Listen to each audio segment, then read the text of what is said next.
This is Pablo. Leave a message. Oh, hey, Pablo, it's Henry. Listen, I'm kind of having one of those existential crises right now, and I could really use a legitimizing second opinion here. How are we still in a job? If no one in this timeline has a mouth, then why exactly is there a need for two fairies? And more so, doesn't this make this very difficult to tackle any mouth-related topics in this world? I just don't know. It just feels like a big oversight on the part of the creator. Anyways, call me back. Please. Bye. Hello, my geeks and peeps, my explainers and entertainers, my little oodle-ollies, Rebecca Parham here. You've read the title, you know what we're talking about, and I bet you're all saying to yourself, oh, Becca's got herself in a real pickle now. How's she gonna tell a story about her mouth when she doesn't have one? Shush. Chill out, I got this. There you go, problem solved. Anytime I gotta show you a mouth, it's Post-its to the rescue. Wow! Alright, enough of that. Let's move on. Injuries, accidents, life-altering wounds that scar us physically and emotionally. Yeah, they make great stories, don't they? And don't we just love telling them? Dude, you wanna see my scar? Got attacked by a mountain lion. Fought it off with my bare hands. That's his appendectomy scar. Mom! Honestly, I've been rather fortunate. I haven't injured myself too many times in life. I mean, my dad accidentally pulled my arm out of my socket when I was 6, I got hit in the face with a softball when I was in middle school and had a shiner for a week, I slipped in water in high school and tore cartilage in my knee, a girl in theater dropped a heavy set piece on my foot and I had to do the rest of the shows with only one shoe on, I broke my toe banging it on a platform trying to get off stage. You know, maybe I'm more accident prone than I thought. I wonder how much football helmets cost. But my big injury story that I always tell people happened when I was very young, and it involves my teeth. I personally don't remember it at all, but my sister says she has a traumatizingly clear memory of it. That, and of course my parents were there for it. Actual content warning here, this story might get just a wee bit graphic, because, you know me, I've never been averse to a little bit of blood. Or a gallon or two.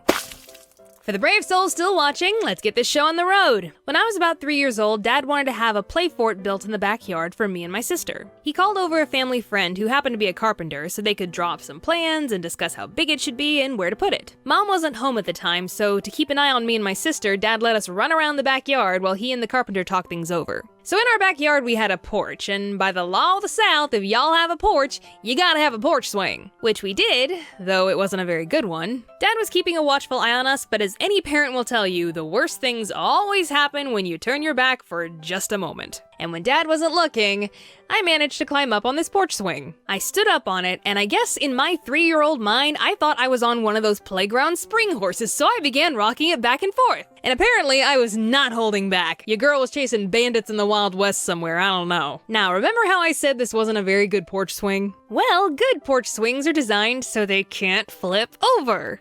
But this one, well... Whoa!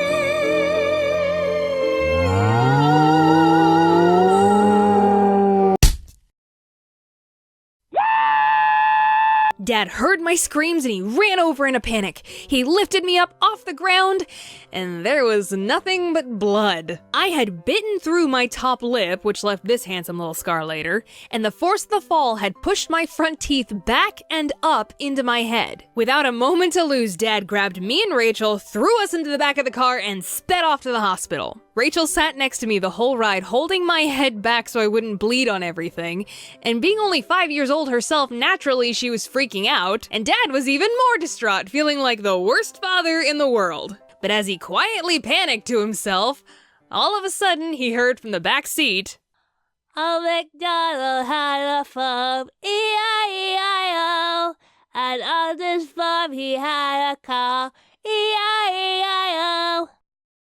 Well, I guess that's what you call more rebound than a kickball.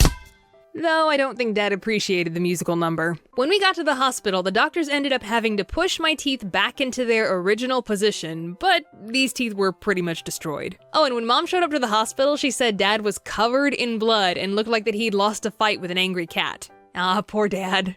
There wasn't anything more that the doctors could do at the hospital, but we still had to wait 2 weeks for me to heal before I could see a dentist. And what the dentist ended up having to do was give my front 2 teeth a root canal and then fill it with a compound so it would stay in my head until my permanent teeth were ready to come in. You know, I'm actually really glad that I don't remember any of this. I'm already insane in the membrane enough as it is. Who knows how bad I'd be today if I had to carry around this childhood trauma with me. The whole ordeal had basically killed my front 2 teeth, and they turned yellow. Also, the next tooth over needed a half metal crown on the back of it, and given that teeth are translucent, that made the tooth look green. So yeah, for the next few years of my childhood, I was walking around with yellow and green teeth. Just look at this jacked up mouth of mine. I think I had these teeth until I was about 6 or 7, and as you can imagine, such a blow to the face not only messed up my baby teeth, but my permanent teeth came in wonky as well. In fact, when I went to the orthodontist to get braces in middle school, she discovered I had 4 permanent teeth that were supposed to come in, but were stuck up in my gums. I had to get teeth removed so they could come in. My mouth was a train wreck. Thankfully, I think I've finally got these chompers under control. They ain't perfect, but who could blame them after going through such misery? It's okay, teeth. You're good enough. That's why I never animate you. And for those of you wondering, yes, my dad did eventually get that play fort built. I'd have thought he'd think twice about letting his clumsy daughter up in high places, but none of the Parham children ever fell out of that fort. I guess I set a pretty good example of what not to do. You hear that, Mom? Your daughter's a trailblazer. Hey Explainers, just wanted to say thanks to Eddie Boley for lending his voice as the Tooth Fairy in the opening skit. I'll leave a link to his channel in the description. I genuinely love his stuff, so go check him out. I also want to say a big thank you to my longtime friend Megan Mayer for storyboarding a segment on this video. I'm really excited about this. She's going to be periodically jumping in on videos and helping me. We've been talking about it since February and it's finally come to fruition, and hopefully this means I'll be able to get more videos out to you guys more often. Anyways, Explainers, thank you so much for tuning in, but now I gotta tune out. Bye!